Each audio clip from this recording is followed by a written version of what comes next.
welcome to this month's episode of SoopDuhZhoor. We are set up for a late night show today, and I am your host, Cola Henderson. Yes, Henderson, it's still weird to say. I'll always be Cola Savek, but I guess now I'm Cola Henderson. And we have a special guest tonight. Actually, the only guest tonight. And we're going to bring her on down. Angie Svek, come on down. Welcome to SoopDuhZhoor Late Night. So much applause. Hola. So much applause. Hold back. Yes, people. Yes. It's so exciting. Welcome. Hi, thank you. I'm so glad to be here. Well, we're excited to have you. We decided to switch up the scenery a little bit so people can see a little bit more of the studio and what we have going on here. And then it just worked out to make it a late night show as well. I love it. I love it too. So we're excited to be here. We have some great questions for you today. Oh, good. I love questions. But before we get to that, we're going to kick off with our drink because we always have a drink of the day. It is SoopDuhZhoor. It is SoopDuhZhoor, and it's May. What May. the heck happened? I know, and it doesn't feel like May. I think I mentioned that to you the other day that it doesn't feel May to me, but I suppose it needs to kick in. I don't have a choice. Yeah, and May has always meant big things in our family because it's your birthday month. It is my birthday month. So special. And you were born on this month. A special holiday. It wasn't really celebrated. You didn't really know as much about it when you were younger. But, you know, we involve alcohol and things. So you are a Cinco de Mayo baby. I am. I was born on the 5th of May. 5 of some years in the past. Some year. So in honor of Cinco de Mayo, what did you make today? Well, I made a skinny margarita, but I don't know if you consider it skinny when it's this large. And I don't know what I was thinking, but it is. And it is tart, but it is delightful. I went with just a really nice white tequila. And I think what cut it just a little bit was I threw a little bit of Cointreau in there. And that just adds that little nice orange liqueur flavor. So it's not quite as tart. And then I just squeezed a whole bunch of lemons. I filled this with limes. Yeah. Limes. I'm looking at your lemon over there. And then I shook it in that shaker. And then I dumped it on top of the ice. And it's quite delightful, huh? You know, a couple things I learned when I bartended, and I know Jackie has bartended in her past before too. Important things with margaritas is that the mixes are just not very good. No. So if you want a really good margarita, you got to make it from scratch, which really isn't that hard. The Cointreau, the orange liqueur makes a big difference. Lots of fresh lime, and then the shake. Yes. You got to shake it long enough, which I never knew that before I bartended. Exactly. And there's no simple syrup or sugars or anything in there. Oh, so you trying to cut some of that out. And I don't miss it. But I think that if you do add just a little bit of that, like either a Cointreau or a Grand Marnier. Actually, I think we had Grand Marnier here. I have Cointreau at home, but that just adds a little bit of a nice flavor to it. And you actually made me one of the best margaritas ever back on my 49th birthday, which was a few years ago. And then I was like, wow, you're really good at this. And then, so now we kind of work on perfecting it. I love it. Well, you enjoy that. I am going to have a Clearly Canadian, which is, I believe, what I had last time. I like to put it in a nice fancy glass. That makes me feel like it's a cocktail. And then I threw some lemon in there. So cheers. Cheers to that. Oh my goodness. I hope I get through the questions. This is why they don't drink on normal shows. No, not at all. That is good. Perfect. Okay, so we have our drinks. Now next is the word of the day. The word of the day. Which you have, and I know I didn't even get a sneak peek at this one. Nope. I got nothing, so let's hear it. I brought it, and I'll explain to you why this is the word I picked here, following my bout with COVID. And so that is why I chose this word, and the word is bumfuzzle. Bumfuzzle. That sounds awful. Bumfuzzle means, I don't even want to guess. I think it'll be inappropriate for the show. I feel like there's a lot of different ways you might think that it might go, but it refers to being confused, perplexed, or flustered, or to cause confusion. It's not like I'm so bumfuzzled. Bumfuzzle. And I did feel through when I had COVID, that I was very bum puzzled a lot. It like makes you brain cloudy or something. Well, so I this am worked for me. pregnant and I feel bum puzzled all the time. So I think we could use this probably a lot. Because, wow, I like that one. And I think it might work well into probably what you're going to talk to me about today, because sometimes we get bum puzzled and then you kind of got to step away and maybe have a little drink, and then maybe clarity comes. It defuzzles. That's it. Bum fuzzle. That's my word of the day. Bum fuzzle. That's a new one. Never heard of that one. It's a good one. Before. It's a good one. Perfect. And then lastly, we've started sharing the size of the baby. The size of the baby. Yes. The swag baby. The swag baby, and finding some swag. I actually went around and I kept finding things that apparently are the size of what the baby is right now. I don't know why no one's done this before. So this little piece of drinkware from ETS, I think it's got a filter, so if you want to put tea in there, fruit, it's like a baby or anything like that. Drinkware. So it's approximately, it's just over 7.5 inches, which apparently is the baby size from crown to rump, and then about a pound. Okay. But I thought these other things were good too. This bottle of lotion from Gemline, which smells delicious. If you'd like to, thank you. You know. That's give nice. some love to your hands, you can do will. that. Try that. And then this cool box, we just did these as a nice. self-promo with a whole sustainability kit. So taking your lunch to work, and maybe this is more the size of the baby. It's so fun to imagine. Won't it be fun when we do our soup du jour and we introduce everybody to the baby? The actual baby. But for now, this is about the size of the baby. There's the baby. That's it. That's fun. Exactly. So today we are talking all things content. I think content can be very overwhelming for a lot of people, ourselves included. Yes. It can be very challenging, but it can be worth it. And we're going to try to figure out why exactly, because there's moments I think where we all go, do we really need to do this? I know. Do we really need to take time on it? So you're going to fill us in a little bit. You're kind of the content queen here at Soul and Swag. I'm never content with content. I'm always thinking of the next thing. So why do you think content is so important, both just maybe from personal use and then also in what we do at Soul and Swag? Well, I believe that content it kind of surrounds us in so many different ways. But when I hear the word content, I think of writing, and I love writing. I've always loved it. That was the subjects in school when I was young. That's what I liked to do, and I liked to write stories. I liked to write poetry. It's important to me, and I'm a person that is very aware of things around me, and I'm an observer of just life and people. And you're a learner. I am. I just love soak it all in. I soak it all in there. I process it. Some of it sticks. Some of it I get bumfuzzled by. But I just feel like we are in the business of storytelling, and in storytelling, then how is the story told? So when I think about content from our standpoint as our brand and our company, I want everything that we do to have amazing content. It could be just the little line that's written on our gratitude notes. And I hold us up in a lot of ways because I feel that the content isn't just right. Yes. But I do spend time writing lots of things, and I will make documents, and they might be in journals or they might be on my computer, and there might be just different taglines that could be used on products, things that might work for all sorts of different companies. And I write all of that stuff down. And then sometimes I just write.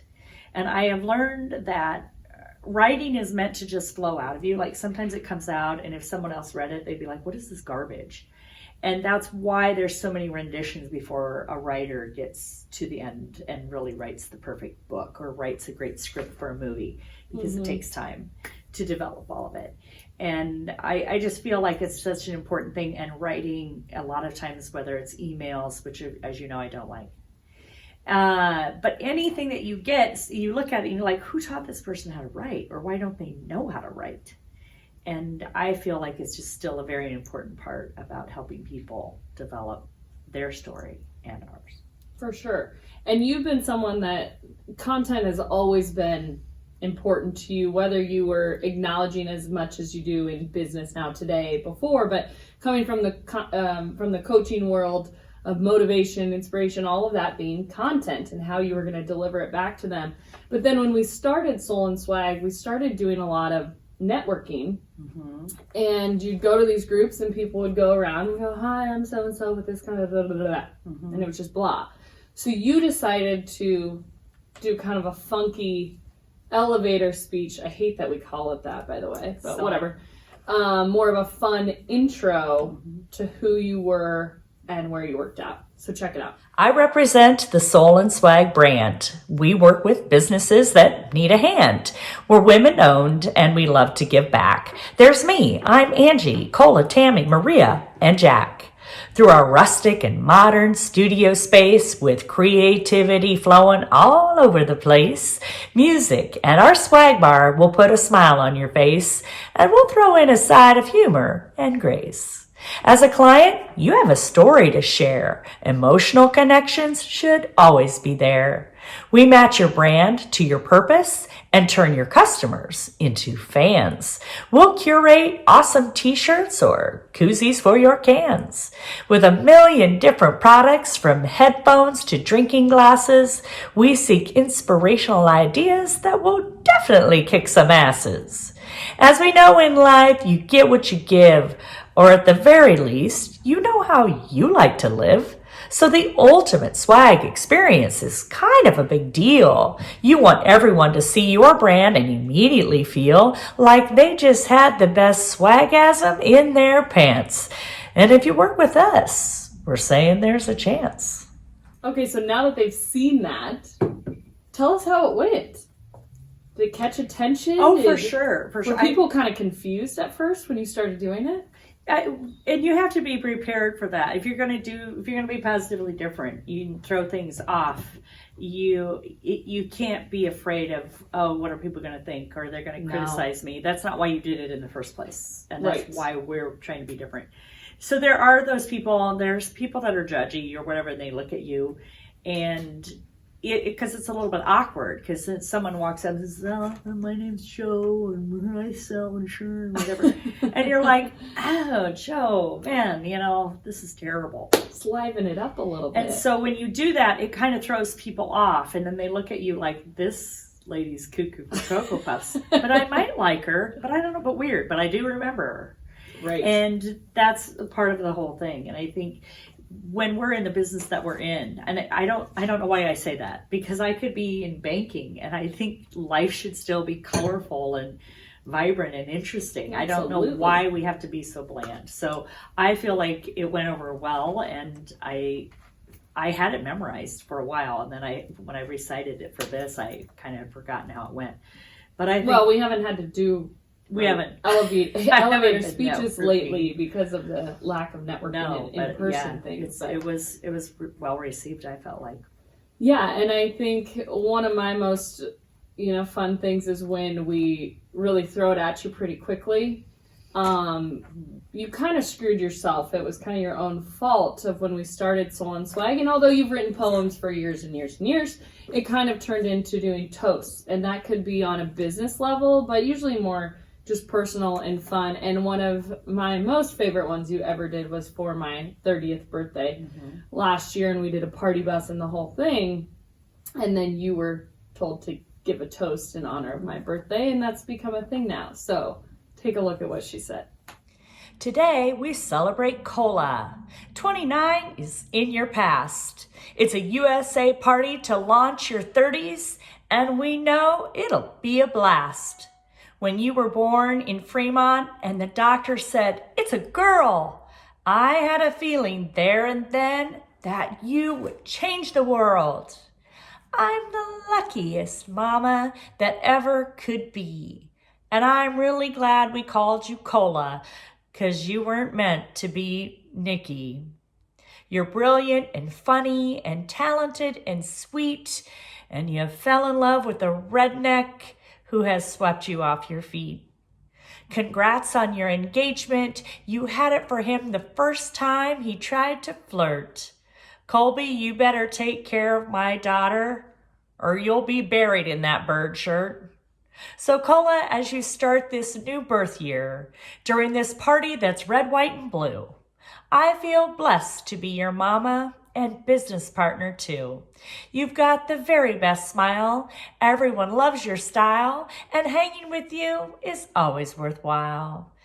Get off your asses and raise your glasses, your party goers are in luck, 'cause this girl likes it dirty and she's turning 30, but most of all, she's cool as fuck. Oh gosh, that one just always gets me to chuckle. I just love it so much. So I think now let's walk through, these ideas are all great, and I think sometimes I feel like the one who kind of brings people down, because there's always such great ideas. Mm-hmm. There's ideas and all of that, but then there's putting it together and actually executing. So my question is usually, all sounds great, but how are we going to actually make it happen? Whether it's recording this video, SoopDuhZhoor, it's doing some of our other video, it's sending out messaging with our self-promo kits or for our clients. So let's walk through a little bit of what that process kind of looks like. Because how often do you feel like when it comes to content, you write something down and it's perfect right away? Wow, unless I'm put up against the wall, like I am within sometimes, like minutes. And somebody says, "Oh, we need a toast to write a poem quick," and then I just put the gobbledygook down and it comes out and it's funny, and sometimes if you swear, it makes it funnier. But I feel like I love to overthink it, because I want it to be so great. And that isn't just for our stuff that we do. Now, that stuff I really overthink. But if you guys sit down and you talk with me and say, we have this client and they want to do this thing, and how can we help them? And they need a note to go inside of it, or they've been provided us with a letter to go in with something, and we read it and we go, oh my gosh, who wrote this? And I feel like we spend some time together thinking about it and what the messaging needs to be, whether it's brief or whether it's long. And then I have to kind of get into a mindset with it. And I definitely need to know what the deadline is. Yes. Once I know what the deadline is, then I know that I can do the creative writing, which sometimes, again, needs to spill out. You got to let it kind of out and write it all down. Or sometimes you and I will do that, and we'll write it on the back of old wrapping paper. We'll write down ideas and thoughts. And a lot of times it's sloppy at first, right? It looks kind of messy in order to get to where we're trying to go. Agreed. Yeah. But I think that's also the fun part of it. And everybody's can be vulnerable enough to just put all those ideas out there. But the actual writing of something is really important to me. I love it and I enjoy it, but I do, and you guys all know this about me, sometimes you kind of got to push me a little bit to say, enough's enough. Make your decision. Get her done. Write it. This one's great. We told you we love these three. Pick one. And I struggle a little bit with that, but it's just because I have it's not a perfectionist side of me. It's just like, I want to think about everybody who's getting this, how do they feel on the other end? And then I want to read it, and then I want to read it out loud, and I want to hear it. Because as you and I know, there's something that you write that's meant to be just read, then there's something that's written that you're going to read out loud, and then there's something that's written that you're going to present. Yes. And those are all different phases of things. So I need to know the whole story in order to really put something together. It doesn't mean that we don't miss, or we feel like we should have done that better. And it's kind of like the first SoopDuhZhoor, you hope that every time it just kind of keeps igniting something interesting, definitely funny. Humor for me is incredibly important. And I think we've done a really good job of that as a company, of helping our clients go to different little edges that they maybe didn't know that they could go to with their branding and their products and how they're handing it out, by putting funny messages or something, changing up how it feels when they get it. And it takes thought. And that can be so hard sometimes, because they see what we do, or they see something cool online or by a big brand, and then they're like, oh, we want something cool, and then they still just want kind of the same thing. So I think that consistent pushing somebody a little bit to say, you can do this, it's okay, we're still sticking within brand guidelines or whatever some of those things are, but to keep pushing them a little bit on that side of it. For sure. And then within the presentation part, you made a good point of how is it being presented, right? Is this being read? Is it a video? Is it online? Is it in person? Is it in a box? Website. Is it you presenting? Which same thing when we started doing a lot of networking and you went to present about our business, about Soul and Swag, and nobody really knew who we were yet. You thought, we need something a little extra, a little different, because we are positively different. That's right. Yeah, in the first year. Exactly. So here's how she introduced us to some of her networking groups. Since today is the day I present to you, I had to deeply consider what I wanted to do. I refuse to be boring and make you all tired. That would never reflect the way I am wired. I grew up in wide open spaces with happy faces, with family roots, cowboy boots, shooting hoops, and cattle poop. I went to a one-room schoolhouse that's no longer there. I had a Partridge Family lunchbox and my mom permed my hair. We drove at 12, we mowed the weeds, we cleaned the barn, and sorted sheep. We had no sunscreen, we walked the beans. We didn't cuss or make a fuss. We played softball in the pasture and basketball on the dirt, fought with my brother, and wore his hand-me-down shirts. We were a 4-H family and showed cattle, sheep, and hogs. We cleaned chickens, baled hay, and had a graveyard for our cats and dogs. We fixed fences, played in corn cribs, rode bikes, and climbed trees. Those holes in our jeans were made from real skinned-up knees. As you might have guessed, we were to do our best, don't dare ask to rest. We'd be snowed in for days, we were in school plays, and my middle name is Gay. In high school, some called me AJ, or Ange, or Pooh. My last name was Johnson, and I graduated from Logan View. My mom was a master of all foods and confections. I catered with her and learned lots of lessons. My dad farmed, managed the co-op, and drove a Ford LTD car. He'd end each day with a highball and a Swisher Sweet cigar. I went to church, played in the dirt, played truth or dare, and went to fairs. We listened to Johnny Cash from the 8-track player in the metal dash. I grew up believing I'd be a star on Saturday Night Live, because being a comedian on the farm was a way to survive. But you can't go chasing waterfalls or quoting TLC, because some things ain't supposed to happen. You know, they're not meant to be. Yeah, you can bet I have regrets I ain't mentioned yet. We're all the same, we've all had pain. But I can't complain. I made it through college with a degree in phys ed. I taught PE 1 year and immediately said I prefer coaching instead. I gave up on my dreams of stardom and fame. I stopped pitching softballs and started coaching volleyball games. I love to travel and golf, catch concerts, catch fish. I love dancing and writing and make the best mac and cheese dish. I know you wonder what in the hell ever made me stop and think I should name my daughter after soda pop.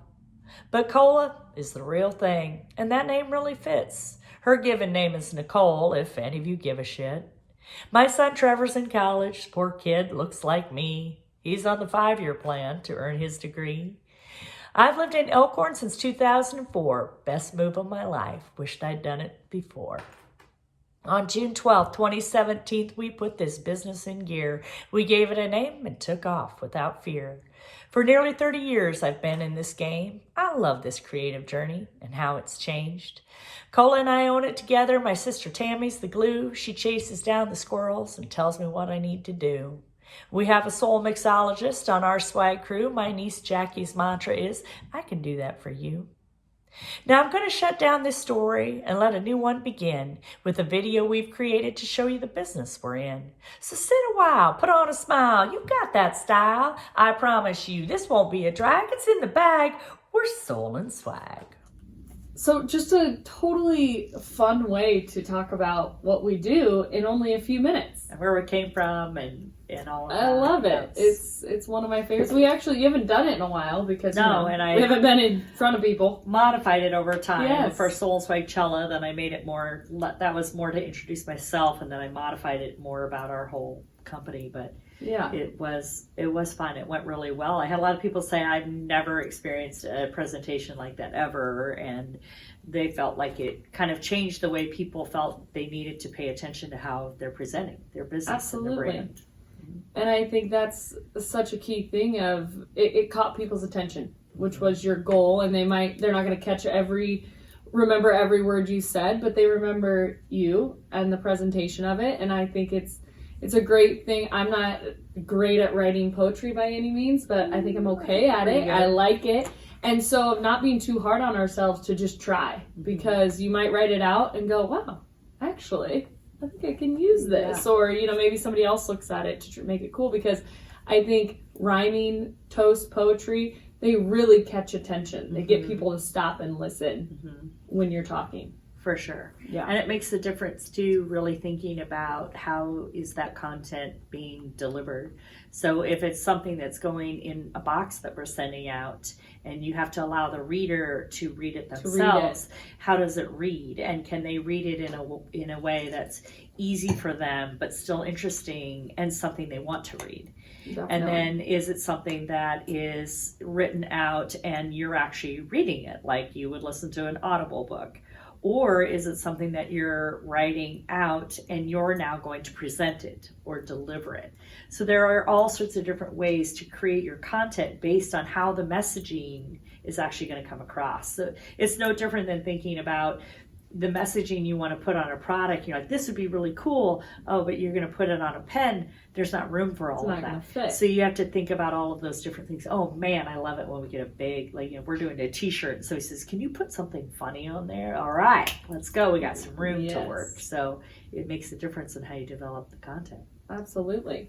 So the last thing I want to ask you, because I'm sure if anyone's listening, there might be people listening that are maybe they don't like our content. Analytical, strategic. They want to know, what's my return on doing this? Because it takes time. Content is not super easy. It's not super fast if you want to do it really well. But I think anybody can figure out a way to do it in the right medium to do it in. But a lot of people wondering, is it worth it? So the content we've done over the last almost 4 years, we'll be celebrating 4 years next month. Has it been worth it for the growth of our company? I think it's been, without a doubt, one of the most important things that we do. The products are products, but the messaging and the storytelling behind it, and that we're actually taking time to listen to our client's story and help them develop it, is becoming stronger. I think we're gaining more of a different type of clientele even is coming in, because they're starting to see what we're doing. And we started it by developing that great storytelling around our own brand. We wanted to make sure that everything that we were saying, our messaging that went out, even just business emails that were, being just kind of designed. I mean, we designed that to make sure that even the messaging that goes out when we send out an invoice sounds funny and exciting, and all of the wording that goes into that, which I think is a lot of it is becoming flattened out because people don't even know how to write that stuff. And younger kids are just sending stuff so quickly and using acronyms. But when it's done well and it's really thought about, it makes a huge impact and a huge difference. Definitely. And again, it doesn't matter how short the messaging is or how huge it is. I mean, think about the messaging Got Milk. Everybody knows that was a long time ago, and it's huge. There was just this tiny bit of content that imploded because of how they put all those pieces together. Yeah. So if you're really going to curate really great things and for yourself or for your clients, the content and the thought behind it is truly, without a doubt, makes all the difference, because a product's a product, but the messaging behind it is what makes it a difference for everybody. Absolutely.